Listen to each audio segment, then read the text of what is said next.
I believe we do have Senator Ben Toews with us here. Hello, Senator. Good to see you. I was just saying you guys are on notice now. The mask mandate bill passed in the House this morning, so it'll be hitting I believe you're in State Affairs, so I think it's going to be hitting your committee, hopefully. Real quick, any reaction on that? Oh, yeah, it's great news. Great news to me. Okay. Long overdue, in my opinion. Yeah, very good. Excellent. All right, good. We're going to keep tabs on that and your committee for sure. So you might be seeing me there if it ever gets a hearing. So that being said, Senator, I'm very hopeful that it'll get a hearing. I've heard a good report about the possibilities. Okay, good. That's good to hear. Okay, so we wanted to bring you on here today because there's two big things are going on that I think you're behind at the moment. Is you're part of this DEI task force that is looking into all these DEI programs at our universities, and it's perfect timing right now, obviously, because since President Trump has won. I mean, they are just like cleaning house when it comes to all this DEI stuff in the federal government. So walk us through a little bit about what the task force is doing, where you are right now, and how this is going to help Idahoans in our higher education. Yeah, certainly. So the task force, I think we met 4 times, and we are, as far as I can tell, we're finished with that whole process. And I had the privilege of being able to present legislation, even present, what other states were doing, like what was done in Utah, and look for the best practices from all the different states that have actually made some headway in this area with DEI. So I brought a bill to that committee.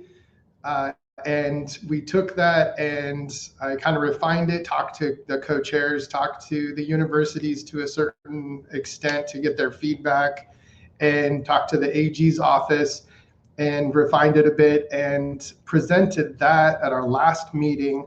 And it actually passed there was only one vote against recommending that legislation as it was written to the legislature. So I'm really hopeful that with that kind of momentum coming out of that committee, we put a fair amount of time into studying into the issue and finding the best way to approach this, that we're going to see a clear path for this DEI legislation going into the actual process, because the interim committee is just going to make recommendations. It's not going to actually do any legislative work per se. So I'm looking for an introduction. Likely we will introduce that for a print hearing this week. I'm hoping Friday, if not Friday, Monday. We'll introduce that in State Affairs on the Senate side, and I've already got the green light to have that print hearing that's from the chairman. So really hopeful about the possibilities of getting that across the finish line. And I've got co-sponsors. Senator Lakey's agreed to co-sponsor it with me, and so definitely a lot of support from my fellow senators. Yeah. Well, it sounds like this might just become a partisan issue, in which case you got, the super majority there. So if all the Republicans are on board with this, it might just come down to a little bit of finagling on language, maybe. I mean, what would be the one thing that might hold something like this back? Because I think this is, like I said, it seems to be more of a partisan issue. These are leftist policies that were put into place. So is there any bumps in the road you think you might encounter from your own caucus? I actually believe that I've addressed all of the concerns. The biggest concern that I run into the most often is having a private cause of action.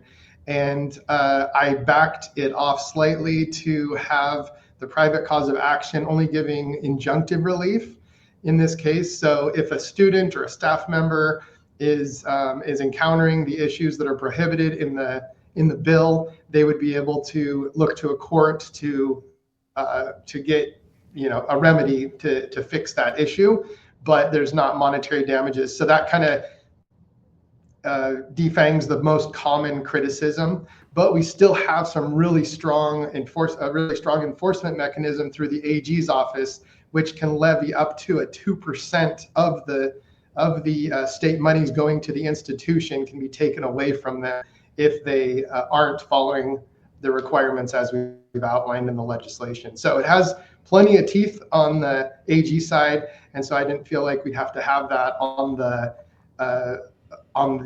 private cause of action necessarily. So I think I've got a pretty clear path through the pro tem. I've met with the pro tem, and he's been very positive about it when I met with him as well.